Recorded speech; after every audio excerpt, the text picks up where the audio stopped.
Muito bem. Eu recebo, portanto, aqui na Hora do Leite, Dr. Marcelo Mizuno, promotor de justiça. Doutor Marcelo, muito obrigado. É um prazer muito grande ter o senhor aqui no meu programa. Obrigado por ter aceito o meu convite para contar um pouco da sua história aqui na Hora do Leite. Eu que agradeço.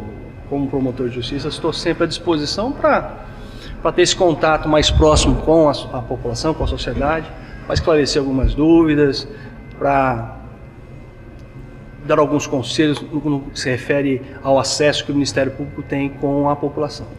Essa interação Ministério Público com a população e tal é uma coisa meio recente, doutor? O Ministério Público sempre teve como bandeira o atendimento à população, né? Hoje, na verdade, há uma evolução até por causa do aparecimento da Defensoria Pública, que vai prestar esse atendimento para a população carente, um atendimento mais individualizado. Então, assim, houve uma evolução e o Ministério Público agora se vira, vamos dizer assim, para a sociedade como um todo, né? As questões individuais vão ser tratadas através dos advogados, através da Defensoria Pública, mas a questão mais coletiva ficou a cargo do Ministério Público. E essa aproximação sempre existiu, até porque nós temos o atendimento que o Ministério Público presta, né? Mas nós tivemos uma grata satisfação deste contato com a sociedade, com a população recentemente, porque tivemos um apoio maciço da população no que se refere à rejeição da PEC 37, que para nós foi assim, uma surpresa agradabilíssima, constatarmos que a sociedade estava ao lado do Ministério Público.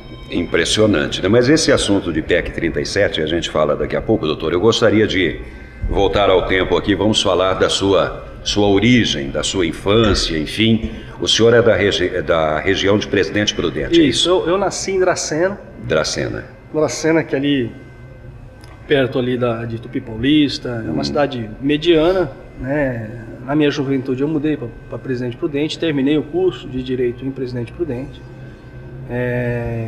Logo em seguida, ao término do curso, eu já ingressei, eu fiz um concurso apenas para promotor de justiça no estado de São Paulo, já ingressei e trabalhei ali na região. E por situações outras, a gente acabou vindo para São Carlos e adotamos São Carlos como nossa cidade natal. Seu pai é japonês? Meu pai é descendente de japonês, filho de japonês. Filho de japonês, casado com uma italiana. Minha mãe é descendente, neta de italianos, né? Essa mistura, eu acho que representa bem o povo brasileiro, né? E o senhor recebeu o quê? A educação italiana, a educação japonesa ou um misto? Eu recebi os dois, eu acho que é um misto, né? Eu costumo dizer, eu sou promotor do júri, né? E como promotor do júri, eu tenho toda a influência italiana. A eloquência do italiano. Falo alto, acabo gesticulando bastante. E tem também, com certeza, a influência oriental do meu pai, que foi uma pessoa marcante na minha vida, com certeza. O seu pai, ele é de que área, doutor? Meu pai ele é professor de letras, hein? Ele foi muito tempo professor, mas ele era bancário, ele era funcionário do Banco do Brasil, hoje está aposentado. Um tempo que funcionário do Banco do Brasil era tão importante quanto um juiz, um promotor, né? Eu sou muito grato ao Banco do Brasil porque deu a possibilidade de nós termos uma boa educação, né? Um acesso médico que antigamente o banco oferecia tal. Hoje o Banco do Brasil, mas permanece, é uma instituição muito importante na minha vida. Com certeza. Doutor Marcelo, como foi a sua infância?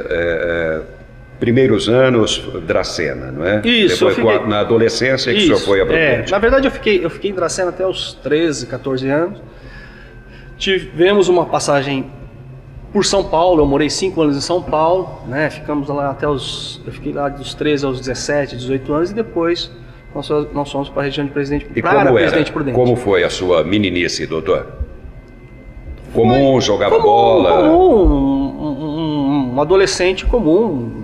Gostava muito de jogar bola, gostava muito de jogar vôlei, né? Comum, né? E depois veio o período de faculdade, Presidente Prudente, época de estudo, de dedicação. A opção pelo Ministério Público. Então, direito, depois foi uma coisa muito interessante, né? Porque eu ingressei na faculdade em 87. E em 87 estava no auge o Plano Funaro, Verdade, né? isso. E eu queria muito fazer economia, E meu pai falou, você não vai fazer economia, você pode fazer outro curso, mas economia você não vai fazer. Meu pai era da área, né? Porque trabalhava na superintendência do Banco do Brasil. E disse, olha, economia eu não quero que você faça. Você escolhe outra área. E eu escolhi direito. Escolhi direito e já nos primeiros anos tive essa paixão pelo Ministério Público. Fui estagiário do Ministério Público, né?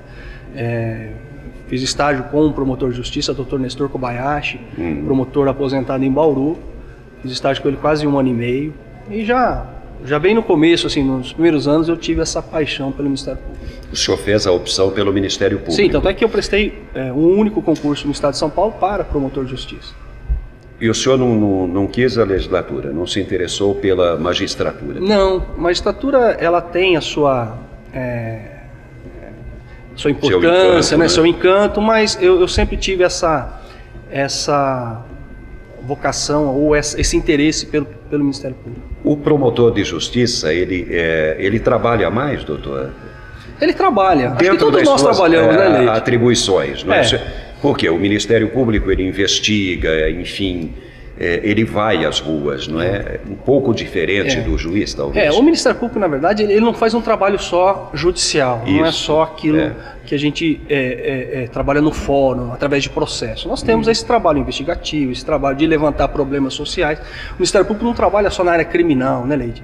Ele trabalha em várias áreas, meio ambiente, patrimônio público, que é uma área importantíssima do Ministério Público.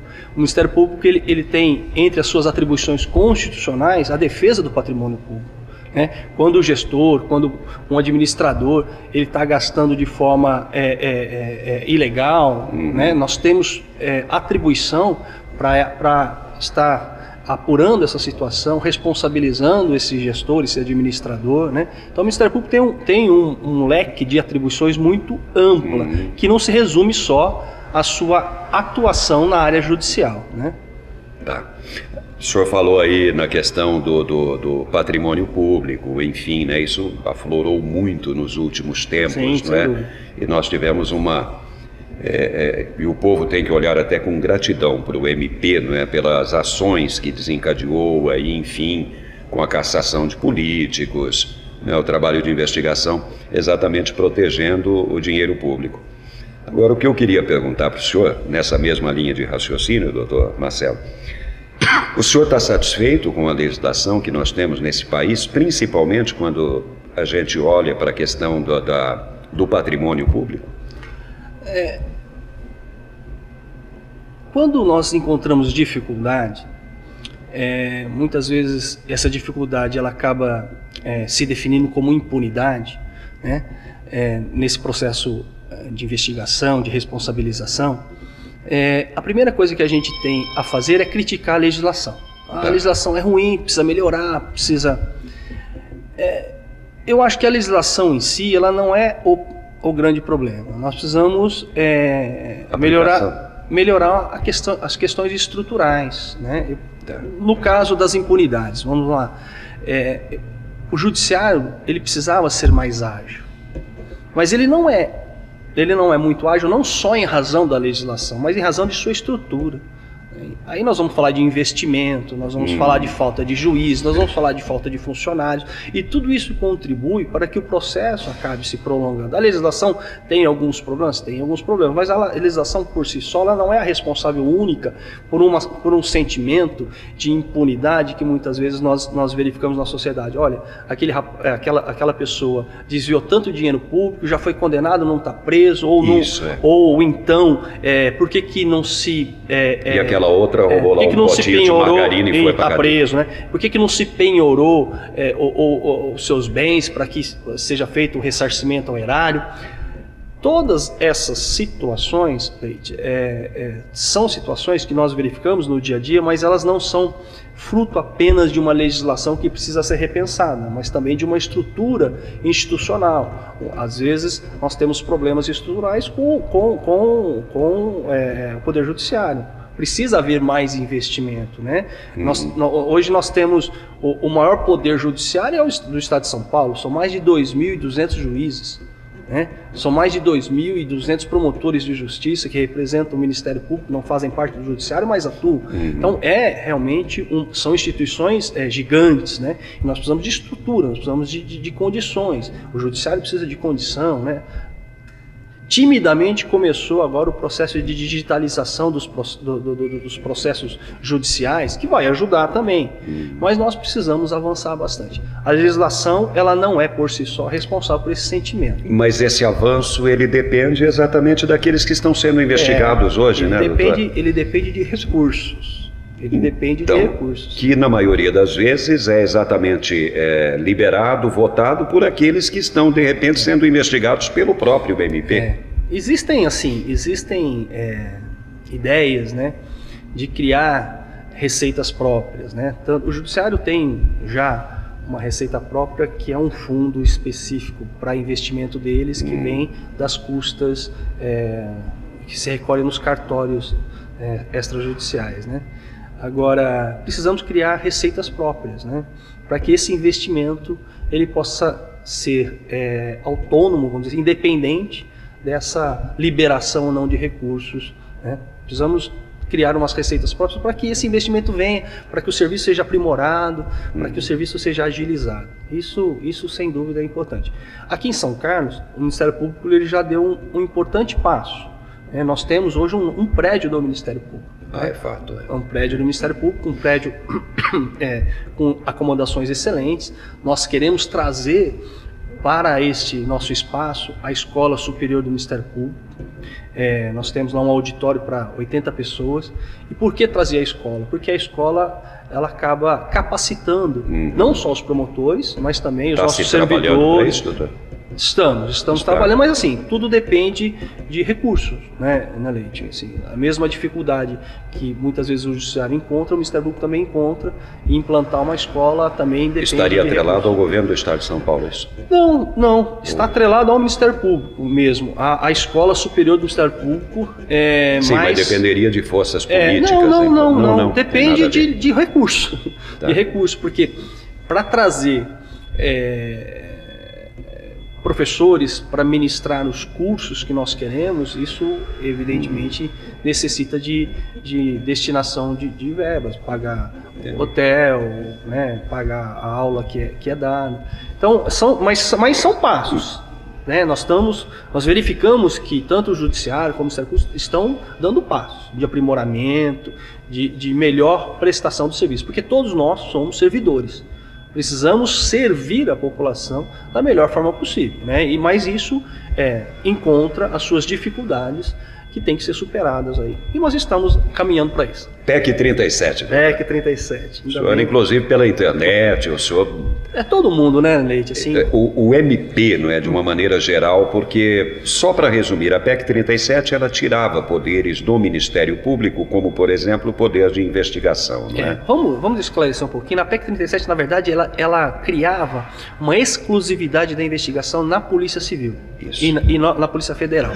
Então, se era exclusiva a investigação das Polícias Civil e Federal, as outras instituições, inclusive o Ministério Público, não poderiam investigar. O GAECO, por exemplo. O GAECO, por exemplo, não poderia investigar. E o que nós verificamos até então, que os tribunais, inclusive o Supremo Tribunal Federal, estava reconhecendo esse poder investigativo do Ministério Público, que não é um poder expresso na Constituição, mas era um poder implícito, que nós chamamos de poder implícito, porque se o Ministério Público é o titular da ação penal, ele tem que ter condições de formar a sua convicção para entrar com uma acusação contra alguém. Levantar evidências. Justamente.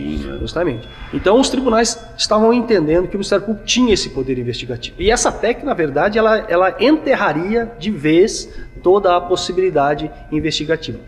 O Ministério Público respeita muito a Polícia Civil e a Polícia Federal.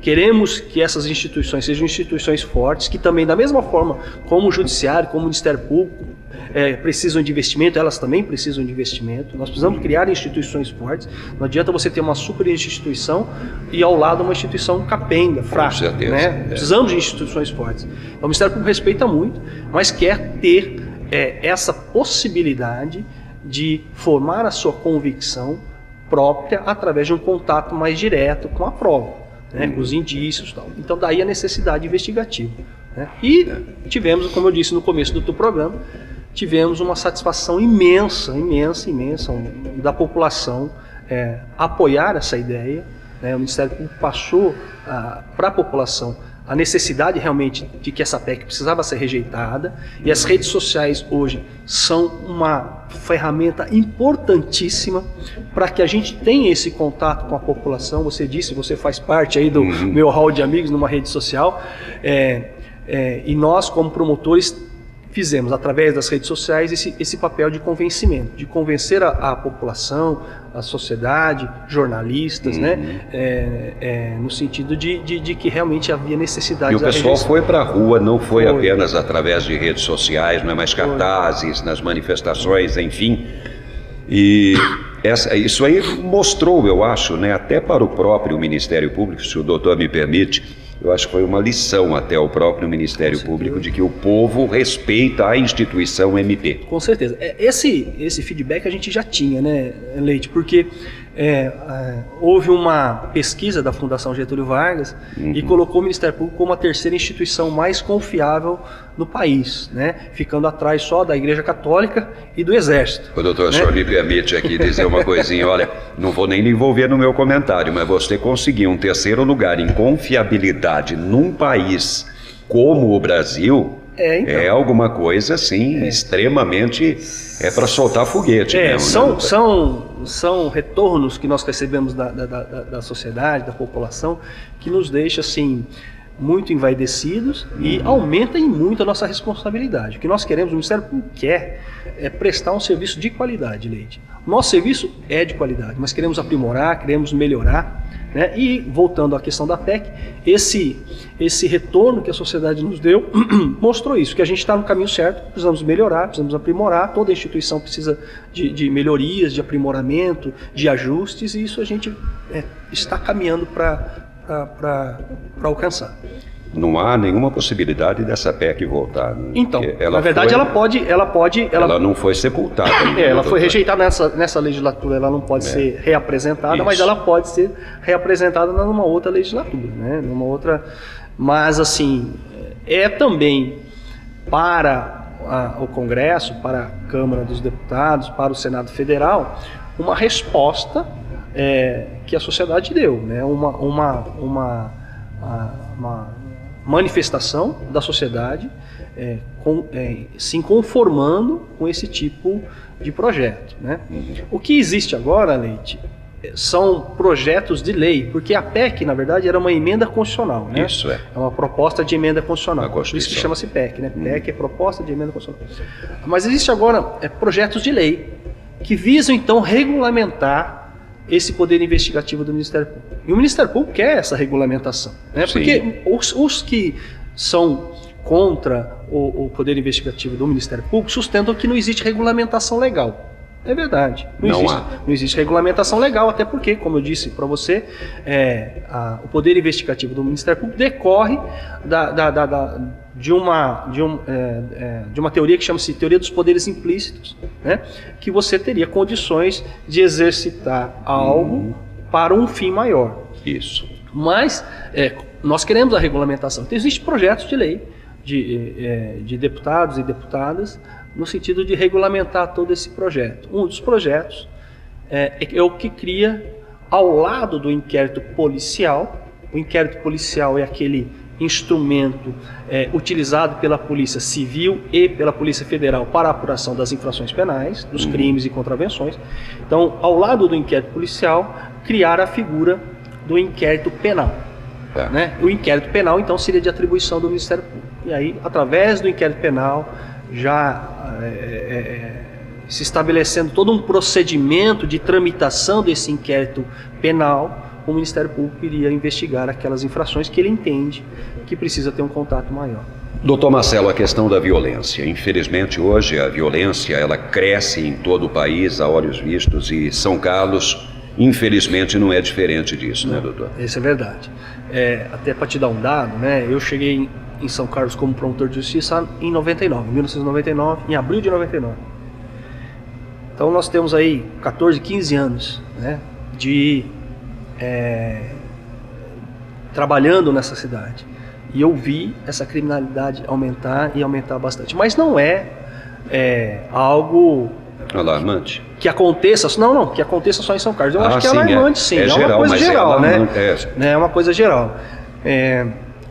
Os dados estatísticos da Polícia Civil e da Polícia Militar, eles são mais atualizados, vamos dizer assim, porque para nós o problema vai chegar um pouco depois da conclusão do inquérito. Então tem toda uma tramitação. Mas assim, a criminalidade, a um grosso modo, aumentou neste período mais de 50%. Puxa vida. Mais de 50%. Então nós temos hoje uma criminalidade muito intensa no tráfico de drogas, que acaba alimentando outros crimes, né? O roubo e o furto, né? E isso realmente a gente nota um aumento muito significativo na cidade de São Carlos. Agora, as pessoas... A utilização de menores também, né? Também, eu fui promotor da infância, fui promotor da infância, isso acontece mesmo. Mas as pessoas, elas entendem como combate à criminalidade apenas a ação da polícia, apenas a ação do Ministério Público e do Judiciário ao condenar o agente. E quando a gente fala em segurança pública, hoje nós não podemos falar apenas nos órgãos de repressão. Nós precisamos falar... Apenas na prisão do criminoso. Não é só isso, é muito mais amplo, nós, né, doutor? Precisamos falar em políticas públicas que visam a atender, né, uma demanda crescente de pessoas que estão à margem aí dos serviços públicos, escola, saúde, para que nós não tenhamos um aumento de criminalidade, né? Então você precisa investir. O poder público, município, estado, precisa investir fortemente na educação. Eu fui promotor da infância, eu sei toda a dificuldade que nós temos para isso, fortemente na educação, fortemente na saúde, fortemente nos projetos sociais, né? Nós temos aí a região do Gonzaga, que precisa receber projetos sociais intensos, né, para tirar aquele contato dos adolescentes com o tráfico. Porque não adianta só aprender. Faz pena, né, doutor? Uma criança lá de 10, 12 anos de idade já envolvido num crime, né? O senhor, como promotor, deve ter passado por essas situações em que o senhor sentiu pena daquele menino, lógico, talvez. Lógico, porque ele é o fruto. Outros dá vontade de quebrar lá o estatuto da criança na cabeça do sujeito. A gente precisa de mecanismos para trazer essa juventude novamente para o lado bem, né? Do lado bem. Isso precisa. Então precisa de projetos, precisa de políticas públicas, precisa de ações pontuais, né? No caso do Jardim Gonzaga, precisamos de ações pontuais. Há uma incidência muito grande de tráfico ali. Você precisa de projetos para tirar essa meninada, para colocá-los com outras perspectivas para que não aquelas perspectivas que nós encontramos hoje, né? Isso é importante. Então, quando a gente fala em segurança pública, a gente não vai falar só de órgão de repressão. Não pode falar só de órgãos de repressão. Município, Estado e União têm que ser chamados para dividir essa responsabilidade. Doutor, eu vou ter que convidar o senhor mais vezes para vir aqui, até porque a gente depende do tempo, não é? E teríamos tantas coisas mais para falar aí, coisas tão esclarecedoras para a população de São Carlos e para quem nos vê também pela internet. Eu queria agradecer ao senhor por ter estado aqui. Espero que quando convidá-lo novamente, e não vai demorar, o senhor aceite novamente o meu convite. Claro. Obrigado, doutor. Eu que agradeço, Leite, é um prazer imenso estar no teu programa e que depender de mim para esclarecer as funções do Ministério Público, debater algumas questões, estou à disposição. Muito obrigado pelo convite. Numa próxima, o senhor me fala do vôlei que o senhor jogava na sua adolescência. Tá certo? Falaremos. Obrigado, doutor. Obrigado, Grande abraço. Agradeço.